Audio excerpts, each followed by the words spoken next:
मोहम्मद आजम साहब ने फरमाया कि दुनिया एक ग्लोबल विलेज है जहां हर शख्स को अपने हक के लिए खुद आवाज़ उठानी चाहिए। बात आपकी हुजूर बिल्कुल ठीक है, लेकिन अगर मैं आपकी बात को मान लूं तो फिर आप मुझे ये बता सकते हैं कि कराची की शारा फैसल पर जिन लोगों की पिटाई हो रही है उनका क्या जुर्म था? यही ना कि वो अपने हक के लिए आवाज़ उठा रहे थे। तो फिर अगर किसी को बुरा ना लगे, अगर किसी की खुदा न खास्ता माज़अल्लाह हतक ना होने पाए, अगर किसी को तौहीन का गुमान या खदशा न गुजरने पाए, तो कोई मुझे बताएगा कि आपकी बताई हुई नसीहत के मुताबिक जो लोग कराची में शारा फैसल पर अपने हक के लिए आवाज़ उठा रहे थे उनको किस लिए नजराना अकीदत पेश किया गया? इसी एक सेमिनार में बताया गया है कि इन्वेस्टिगेटिव जर्नलिस्ट बनने के लिए तलबा को तालीम के मुकम्मल होने का इंतज़ार करना ज़रूरी नहीं, बल्कि तालीमी सफ़र में ही तमाम ख़बरों अहम मालूमात का मुतालिया करके एक काबिल सहाफ़ी बन सकते हैं। सरासर गलत, सरासर गलत। इन्वेस्टिगेटिव जर्नलिस्ट गया इधर उधर। जर्नलिस्ट बनने के लिए, एंकर बनने के लिए कोई बुनियादी तालीम अगर आपके पास नहीं भी है, और अगर आप किसी एक सियासी जमात के, आप समझ रहे होंगे, चलाने वाले, डिसीजन मेकर, आका और मौला माज़अल्लाह तौबा इस्तग़फ़ार को खुश करके, उनकी लल्लो चप्पो, उनकी मिन्नत समाजत करके, उनके लिए अच्छे अच्छे ट्वीट्स करके, अच्छे अच्छे प्रोग्राम करने के अहल हैं, अगर आप उनकी मर्जी के कॉलम लिखने के काबिल हैं, तो भी इंशाअल्लाह ताला आपको, जिस तरह से इस दौर में हो रहा है, जिस तरह से पिछले अदवार में हुआ, तो भी आपको एक अच्छा या कामयाब जर्नलिस्ट या सहाफ़ी या एंकर बनने से इस मुल्क में किसी का कोई नहीं रोक सकता, ताकि रोके जाने वालों को मंजूर ना हो। दूसरी जानिब एक और खबर है, अजीब कंफ्यूजन वाली खबर है। आज अपने मेहमान से पूछेंगे कि इस खबर को छापने का मकसद क्या हो सकता है। मेरी समझ में तो कुछ नहीं आ रहा। खबर बता रही है वफाकी वजीर महबूब सुल्तान अपनी ही हुकूमत के खिलाफ फट पड़े। कहना है कि मैं वफाकी वजीर हूं, 1.5 साल से मुझे इंसाफ नहीं मिल रहा। साहबजादा महबूब सुल्तान का शिकवा, गजब खुदा का, मारूं घुटना फूटे आंख।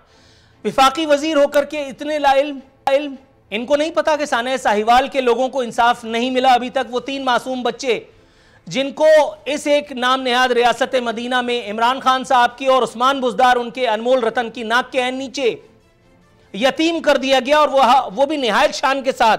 पूरे 1.5 से पौने 2 महीने के बाद इमरान खान साहब को टाइम मिला था उन बच्चों के साथ सर पे हाथ रख करके तस्वीर खिंचवाने का। इंसाफ तो छोड़िए जनाब, इस मुल्क में किसको इंसाफ मिला है? इस मुल्क में इंसाफ मिलेगा सिर्फ उस एक आदमी को जिसकी जेब में पैसा होगा, और अगर आप ज्यादा बात करेंगे तो तौहीन अदालत लग जाएगी। मैं खुदा न खास्ता कोई बात ऐसी नहीं कर रहा जिसके लिए आपको बहुत रिसर्च करनी पड़े, जिसके लिए आपको बहुत रिसर्च करनी पड़े। No research required at all, at all. सिर्फ अपने दिमाग की बंद खिड़की को खोल करके मेरी बात को सुनिए और बताइए क्या मैं गलत कह रहा हूं। इस मुल्क में इंसाफ मिलेगा उसको जिसका नाम है नवाज। अदालत उसके लिए कानून पास कर देगी कि जी इनकी गिरफ्तारी से पहले आप 10 दिन पहले इनको आगाह करेंगे। एक आम आदमी को गिरफ्तार करने से पहले पुलिस उसके घर में घुसने से पहले पूछती है, 1 मिनट पहले मिस कॉल देती है, लेकिन मरियम नवाज को गिरफ्तार करने से पहले आपने अदालतों से पूछना पड़ेगा। नवाज शरीफ को, आसिफ अली जरदारी को मेडिकल एनआरओ मिलेगा, और उसके बाद मेडिकल एनआरओ देने वाले कहेंगे कि हमें बेवकूफ बनाया गया। तो क्या उनके खिलाफ कार्रवाई होगी? नो सर, नहीं होगी। हां, अगर यह तादीबी कार्रवाई का मुतालबा करने वाला कोई बदजुबान अपनी इस मुतालबे पर कायम रहे तो उसके खिलाफ कार्रवाई का धड़का जरूर है। अगर किसी ने कह दिया कि क्या सानेहा बल्दिया टाउन वालों को इंसाफ मिलेगा, तो उसके खिलाफ कार्रवाई का धड़का माज़अल्लाह जरूर है। अगर किसी ने पूछ लिया कि क्या सानेहा 12 मई वालों को इंसाफ मिल गया, तो खुदा न खास्ता माज़अल्लाह शायद किसी की कमज़ोर रग ज़रूर फड़क पड़े। इसलिए हमें इस तरह की कोई कंट्रोवर्शियल बात नहीं करनी है, हम सिर्फ अपने प्रोग्राम के मौजू पर रहेंगे। और आखिरी और इंतहाई अहम, अपोजिशन ने सिंध असम्बली में इंतहाई, जिसको कहते हैं कि शोर शराबा किया है। उन्होंने एक कंट्रोवर्शियल किस्म का बिल जो पास हुआ है सिंध असम्बली में, पाकिस्तान पीपल्स पार्टी की क़यादत के खिलाफ, लोकल गवर्नमेंट तरमीमी बिल, उसके खिलाफ अदालत जाने का ऐलान कर दिया है। इस एक बिल के मुताबिक सिंध असम्बली में मेयर का इंतखाब खुफिया रायशुमारी से होगा। तरमीमी बिल की मंजूरी, अपोजिशन तरमीमी बिल के खिलाफ अदालत में जा रही है।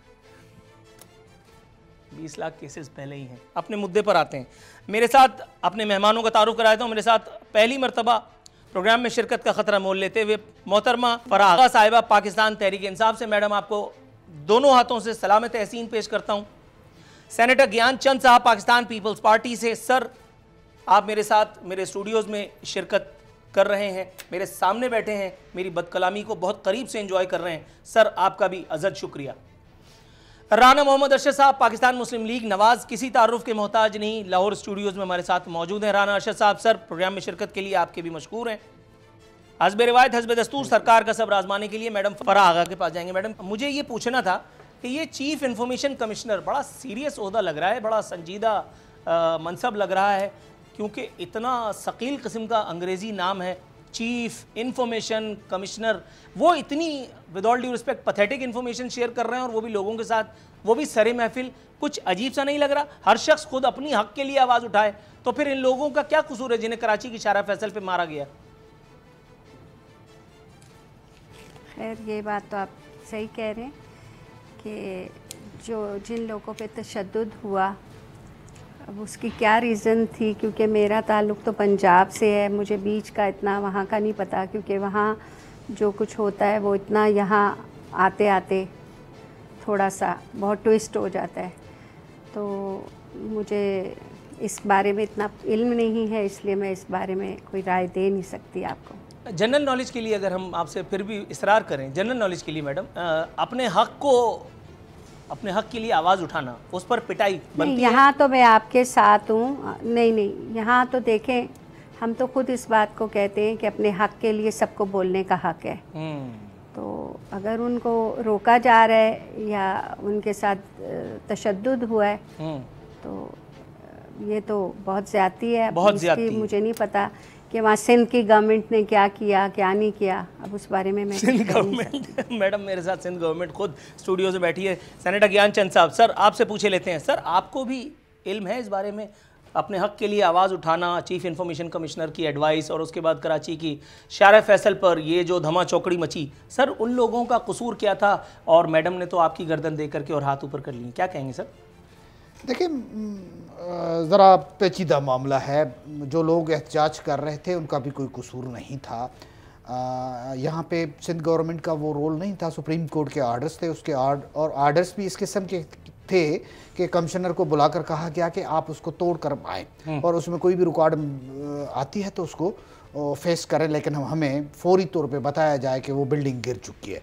ये कॉम्प्लिकेटेड मैं इसलिए कह रहा हूँ कि जो बिल्डिंग बनी है वो गलत जगह पे बनी है, उसकी लेकिन वो अफसरान थे जिन्होंने उनको एनओसीज दी। बिल्डर ने अपना काम निकाला, लोगों से पैसे बटोरे गए, फाइनली लोगों को अपार्टमेंट खाली करके देना पड़ रहा है और वो रोडों पे आ चुके हैं, उनके लिए रहने के लिए कोई जगह नहीं है।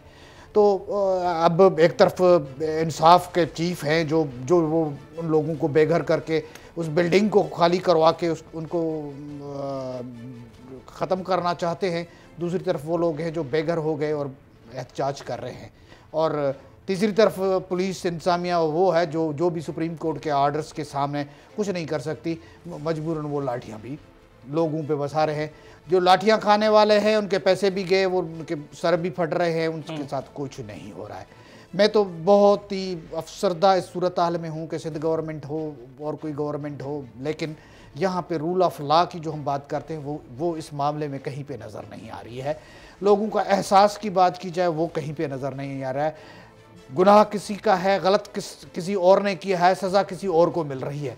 तो इस मामले का क्या कहें? अब एक तरफ सुप्रीम कोर्ट है, दूसरी तरफ बेहथियार लोग हैं जो लुटे जा चुके हैं।